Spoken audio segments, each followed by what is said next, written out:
500 కోట్లు ఉండగా ఒక్క రూపాయి అన్న దాంట్లో ఒక్క రూపాయి. బెల్ట్ షాపులు రద్దు అన్నారు, విచ్చలవిడిగా బెల్ట్ షాపులు, అప్పుడు బెల్ట్ షాపులే ఇప్పుడు బెల్ట్ షాపులే, అదొక పెద్ద పరిశ్రమ అయిపోయింది అనమాట. ఇంటికి ఒక ఉద్యోగము, ఒకరికన్నా వచ్చిందా ఇంటికి ఒక ఉద్యోగం పోయిన 5 ఏళ్లలో. కళాశాల విద్యార్థులకు ఉచితంగా ట్యాబ్లెట్లు, ఒక కంప్యూటర్ అని ఎక్కడైనా ట్యాబ్లెట్ ఇచ్చినారా? ఇవ్వకపోగా మేమిస్తే మళ్ళీ దాన్ని పేరు పెడుతుంది. గుడిసెలు లేని ఆంధ్రప్రదేశ్ అంట. అంటే ఇప్పుడు లెక్క ప్రకారం 2014 నుంచి 19 లోపల గుడిసెలే ఉండకూడదు. లేవండి? ఎన్ని ఇండ్లు కట్టినారు సార్? ప్రతి నియోజకవర్గంలో వృద్ధాశ్రమాలు ఉన్నాయి. ఎక్కడన్నా కట్టినారు? ఎక్కడ ఒకటన్నా 5 సంవత్సరాల్లో. ఎన్టీఆర్ సురక్ష ద్వారా రక్షిత మంచినీటి సరఫరా 2 రూపాయలకే 20 లీటర్లు ఇంటింటికి రోజు వచ్చిందండి ఎక్కడ? కాపులకు 5 ఏళ్లలో 5,000 కోట్లు ఇస్తామన్నారు 2014-19 మధ్యలో. మొత్తం ఇచ్చినది 1,340 కోట్లు 5,000 గాను. చేనేత రుణాలు, పవర్ లూమ్స్ రుణాల మాఫీ అన్నారు. ఏమి చేయకపోగా 2019 ఎలక్షన్ రేపు ఉందంటే 111 కోట్లు ముందు ఇస్తారు అప్పటికప్పుడు. నిరుద్యోగ యువతకు 1000 నుండి 2000 వరకు నిరుద్యోగ భృతి. ఇప్పుడు 3000, అప్పుడు 1000 నుంచి 2000. ఎంతమందికి వచ్చిందండి? వచ్చిందా ఎవరికన్నా? బ్రిజేష్ కుమార్ ట్రిబ్యునల్తో కృష్ణా జలాల ఇది చేస్తామన్నారు, చేసినారా? పుట్టిన ప్రతి ఆడబిడ్డకు మహాలక్ష్మి అని చెప్పి 25,000 అంట. 25,000 ఆడపిల్ల పుడతానే 25,000 వేస్తామంటే ఇప్పటికి అందరూ లక్షాధికారులు అయిండాలి. ఉందా ఒకరికన్నా? 25,000 కాదులే, కనీసం 250 రూపాయలు ఉందా ఎవరికన్నా? ఇది కాదండి. సో ఇది మేనిఫెస్టో కాదా? ఇది విజన్ కాదా? ఈ విధమైన పెట్టుకొని ఈరోజు విజన్ డాక్యుమెంట్ అని చెప్పి ఇంత పెద్ద పుస్తకాలు ఇస్తే సామాన్య మానవుడు కోరుకుండేది, అయ్యా నేను నీకు ఇచ్చినది 5 సంవత్సరాలు నువ్వు ఇవన్నీ చేస్తావు అని మేనిఫెస్టో రూపంలో ఏదైతే పెట్టినావో అది నీ విజన్గా భావిస్తాగా అని చెప్పి ఇదంతా ఏంది అని అడుగుతున్నారు.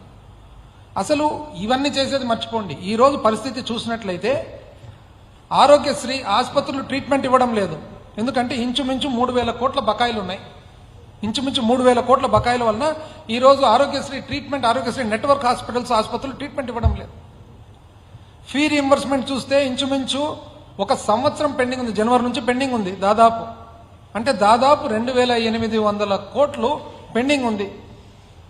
చూడండి, డిసెంబర్ 28 ఆంధ్రజ్యోతి డిసెంబర్ 28 తక్షణమే ఫీజు రీయింబర్స్మెంట్ బకాయిలను విడుదల చేయాలని ఏఐఎస్ఎఫ్, ఏఐవైఎఫ్ రాష్ట్ర సహాయ కార్యదర్శులు కోరుతున్నారు. అదేవిధంగా ప్రజాశక్తి 23 డిసెంబరు రాష్ట్ర వ్యాప్తంగా డిగ్రీ, ఇంజనీరింగ్, పీజీ విద్యార్థులకు బకాయి ఉన్న ఫీ రీయింబర్స్మెంట్, వసతి దీవెన నిధులను వెంటనే విడుదల చేయాలని ఎస్ఎఫ్ఐ నాయకులు డిమాండ్ చేశారు.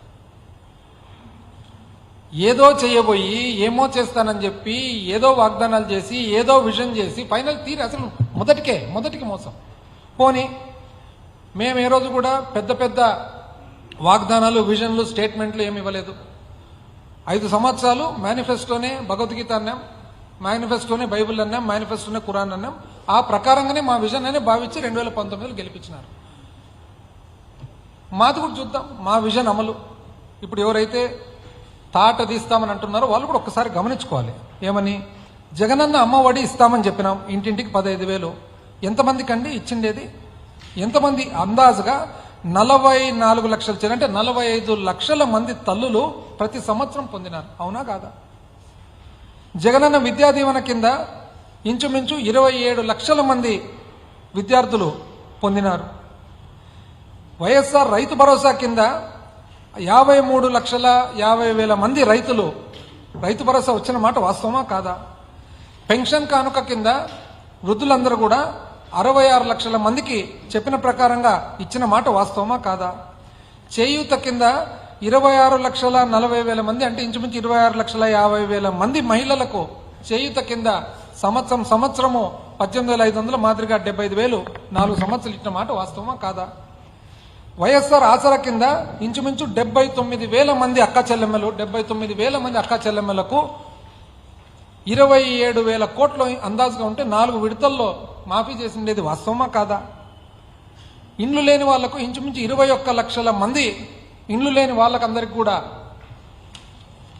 ఇండ్లు కట్టేది ప్రారంభం చేసిన మాట వాస్తవమా కాదా? ఇవే కాకుండా జగనన్న వసతి దీవెన, మరి వైఎస్ఆర్ 0 వడ్డీ పంట రుణాలు, doctor YSR free crop insurance, input subsidy, మత్స్యకార భరోసా, సున్నా వడ్డీ, వైఎస్ఆర్ బీమా, వైఎస్ఆర్ కాపు నేస్తం, నేతన్న నేస్తం, అదేవిధంగా జగనన్న చేదోడు, లా నేస్తం, వైఎస్ఆర్ వాహనమిత్ర, డాక్టర్ వైఎస్ఆర్ ఆరోగ్య ఆసరా, ఎంఎస్ఎంఈ రీస్టార్టు, అగ్రిగోల్డ్, ఒక్కసారి అర్చకులకు, ఇమాములకు, మౌజంలకు గౌరవ వేతనము, అదేవిధంగా కోవిడ్ కార్డు హోల్డర్లకు కోవిడ్ అసిస్టెన్స్, ఈబీసీ నేస్తము, ఆరోగ్యశ్రీ, కళ్యాణమస్తు, ఇవన్నీ చేసినామా లేదా?